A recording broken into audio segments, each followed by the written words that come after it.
I wanted to switch gears slightly away from cognitive AI to generative AI because I think that's where, as you said earlier in the episode, that's where the hype is. That's what's got people to notice the power and the impact of AI. What are we doing today as communicators and marketing professionals that will become easier or different in a couple of years thanks to generative AI? So, I think a lot of the very specific tasks as it relates to content development, obviously, is sort of the nearest in use case. So whether you're in comms or whether you're in marketing or advertising, that tends to be like the use case that's getting like is sort of developing the greatest center of gravity. There are comms technologies, many of which we're already using, that have generative AI built into their product roadmap and workflow, being able to use generative AI to dynamically create pitch letters, press releases, targeted lists of media as a result of what the AI knows about a journalist, a media outlet and its distribution, past stories that a particular journalist has covered. This is a lot of this tech is getting engineered into the roadmap of a lot of the tools that we're using on a daily basis. Our social listening platforms that are part of our daily tool set, our daily tooling, are all getting generative AI built in, and that's doing a few things. It's allowing us to automate some of the aspects of reporting, go in and ask the AI questions in a conversational format about the data that's available on social. So, typically tend to be sort of the more common use cases, and then just sort of day-to-day tasks, summarizing your meeting notes, taking this transcript that we're going to have out of our podcast today, running that through the AI for a summary of key points that we've discussed and making that available. So, there's going to be a lot of those applications are going to be really, really specific. One of the ways that I like to try to think about focusing our attention is you've got what we sort of refer to as embedded technology. The comms tech stack, the enterprise technology stacks that we and all of our industry competitors are using on the daily. So, when clients say, are you guys using AI? Sometimes people's response is, oh, yeah, of course we're using AI because we're using all of these SaaS platforms that everybody has access to that has AI embedded in it. So you've got embedded and then you've got created, right? So that other area, created, is the area that I get enormously excited about. It's it's the area that's the unique value. That's what we do differently to everyone else.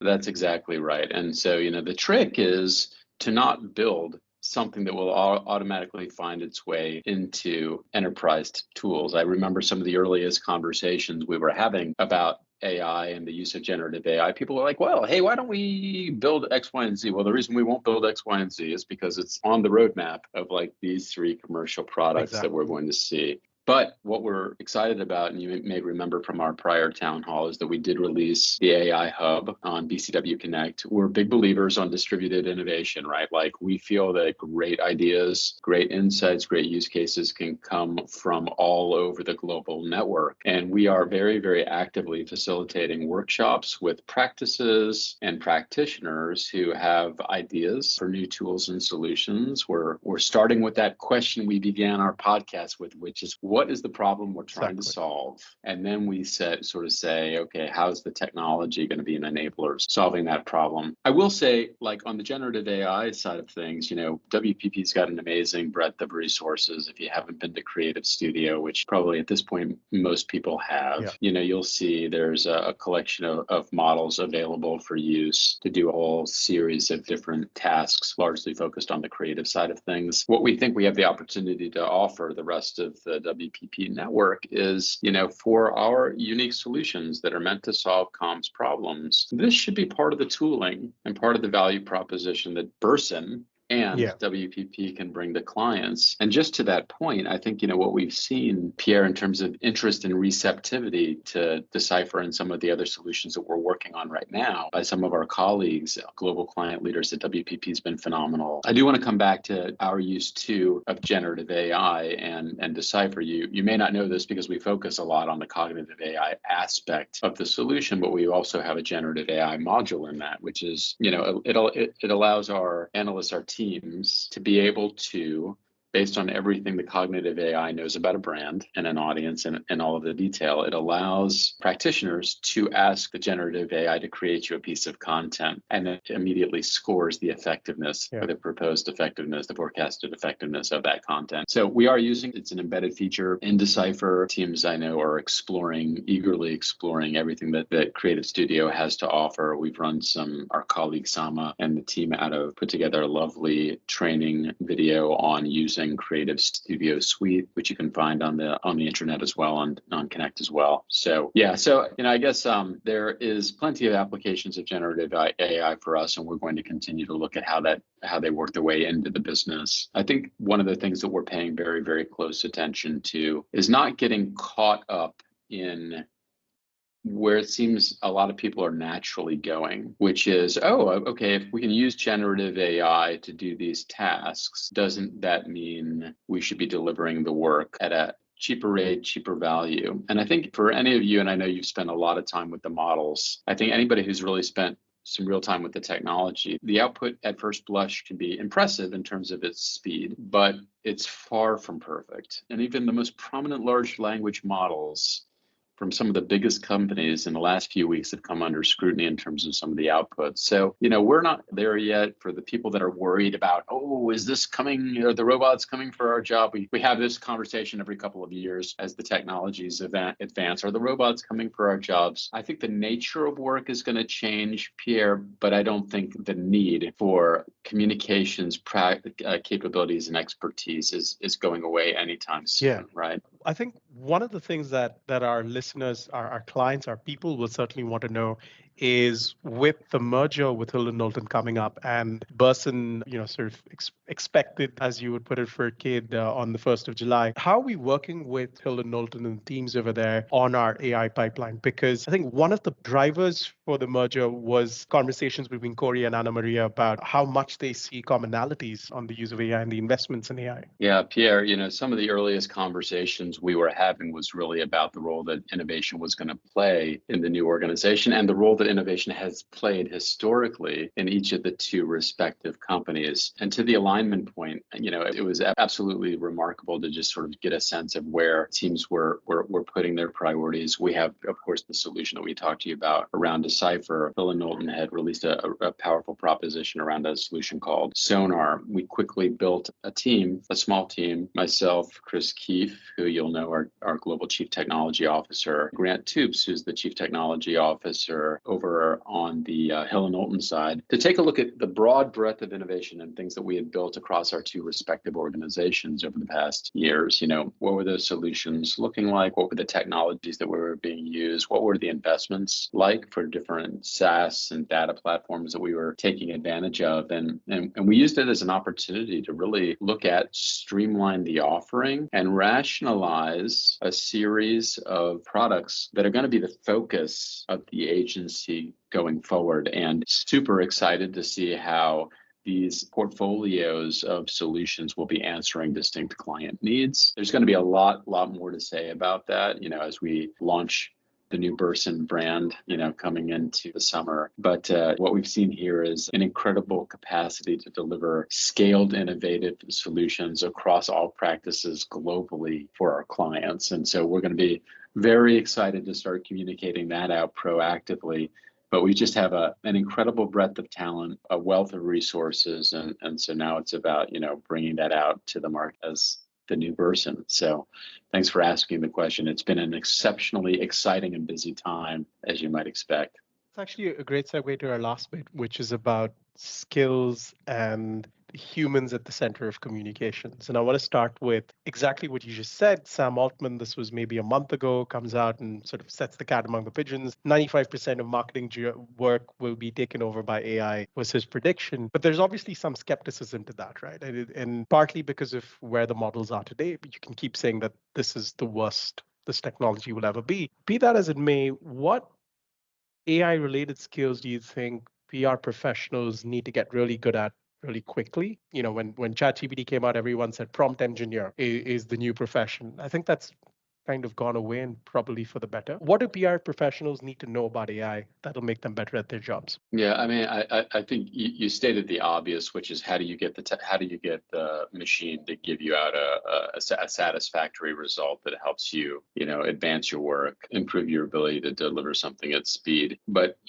and I kind of hit the point a little bit early on, and maybe it's one of the things that has some people in our industry a little bit concerned, which is the worry that people will abandon the necessary skills of communications consultancy in favor of Yeah. what the technology or the AI tells us to do. I had a very funny conversation with somebody who, we were talking a little bit about some of the different technologies. We obviously came on to talk about Decipher and how cognitive AI fits into communications consultancy. And then they went on to say, well, does the machine give me the asset and tell me exactly what channel to put the asset in? I think eventually, and the technology is such where, you could easily might stitch get together there. the component. Yeah, absolutely. I was at Oxford University in the fall of last year for the OxGen Summit, generative AI summit there, which we had the pleasure to speak at. And there was this whole conversation about an agency of one, right? Like one person that puts in the prompt, an end-to-end marketing process that delivers you a result, including media delivery and measurement, and all you need is an agency of one. And we had a bit of a chuckle. The person who I think mentioned it was kind of serious in the assertion, right? They were like, yeah, I think it's technically it will become possible. The image in my head I'm But getting is, those musicians who have a guitar, harmonica, drum at the back, yeah, hi-hat on the cap, but that's not realistic, yeah. and there's a reason why you don't have No. too many of those musicians. So Yeah, I love yeah. that. That is hilarious. And I guess I would say what we have to do as practitioners is to continue to develop our expertise in the use of the technologies themselves, which are constantly changing. But at the same time, in parallel, continue to refine our practice of consultancy because, it's only going to take somebody of experience to be able to validate the models. There are all kinds of challenges, of course, with the technology as we're seeing it. And we've also seen plenty of examples of brands getting in trouble as it relates to Yeah. the use of generative AI. So, I was talking to somebody at a tier one news outlet, an editor, and we were talking about the use of AI in the newsroom, right? So if you think these organizations are experiencing waning resources, you might easily suggest that generative AI could be a high value utility inside the newsroom. And we were talking a little bit about that, and what he said to me was, Chad, the thing that we're using AI for right now is we're running generative AI detectors on inbound pitches that are coming to us from agencies or brands or companies or whomever. And what does that say to you? To me, it says you can't forsake the craft of media relationships. Yeah. Understanding your audiences, the outlets, and what will likely drive distribution and engagement. You can't replace your knowledge of your client's domain and the impact that your client can have in the comm space with a machine just yet, right? Yeah. I was in a presentation yesterday that the folks at WPP Open were giving, and they have this great chart where they talk about what kind of stuff we want to deploy AI on. So they started with high empathy tasks on one side and low empathy tasks on the other. And they said, we want to use AI to augment the high empathy tasks, so stuff like insight generation, strategy, creative ideas, and use AI to automate the low empathy tasks like content creation and tracking performance and so on. And I think what that effectively tells me is, as you said, there are a few things that are irreplaceable for a communicator: knowledge, judgment, the ability to build that relationship with the stakeholder, which, funnily enough, Harold Burson, going back, all those years, it's all about relationships. It's all about trust. And I think that's a skill that's never going to go away. That's exactly right. And technology has always presented these moments for us, right? So, you can remember the woe that was expressed, particularly around some folks in media, as social media. Yeah. There was a period of time where people were refuting that social media the platforms were actually media. It was just content publishing, and that the platforms themselves should have no accountability for what appears on their platforms. And you had people in mainstream news media outlets really begrudging the fact that share of attention was being directed vis-a-vis this new technology to social media, when people should be reading the credible news sources, right? We're always faced with these inflection points, Pierre, and when you're in the business for a bit, you start to sort of notice these cycles. And that's kind of where we're at right now. Like, our clients are looking for our guidance, our strategic insight in terms of the use of these technologies, how these technologies will ultimately impact their business, helping them work through the roadmap of their high priority use cases for AI in the business. For all of the enthusiasm, there's an equal measure of trepidation. And so I think to go back to some of your opening points, AI, it's here to stay. When you talk to the analysts, sometimes they'll say, hey, we're actually entering a generative AI winter. It's blown, it's done, it's over. Hype cycles. We're going to get hype cycle, we're going to be on to the next thing. But I think for our industry, we're really just at the very, very dawn of what this is going to do. It is going to change our business for sure. It'll allow our team members to focus on higher value consultancy tasks for clients. This is not, for us, it's not about a race to the bottom to expedite the production of content. It's about how can we leverage the technology to deliver better value, better insights that enhance with solutions that that the marketplace hadn't seen before. In the case of Decipher, with new solutions, new innovations, how do we use it to enhance the value we're delivering for clients, not cheapen the value of the outputs? Exactly right. Exactly right. So I said it earlier, I'll say it again. I mean, I think this is probably the most exciting time to be in our industry. Clients need us now more than ever. The value and the impact of technology in the hands of practitioners can be absolutely remarkable. That's our commitment to our clients, to deliver the best of what innovation can offer, and to our team members around the world. We are so excited for what is to come. I think you gave us a sneak peek a couple of months ago when you had the AI town hall for Bussin. And there's a lot you guys are working on that I'm sure our clients will be very excited to see, and that our people will be very excited to use and work on. So Chad, it's been fantastic talking to you. Thank you so much for taking time out and walking us through how communicators should think about and work with AI. I'd be delighted to have me back anytime, and watch this space, Pierre. There's a lot of great stuff coming our way. Have a great evening, Chad. Thank you.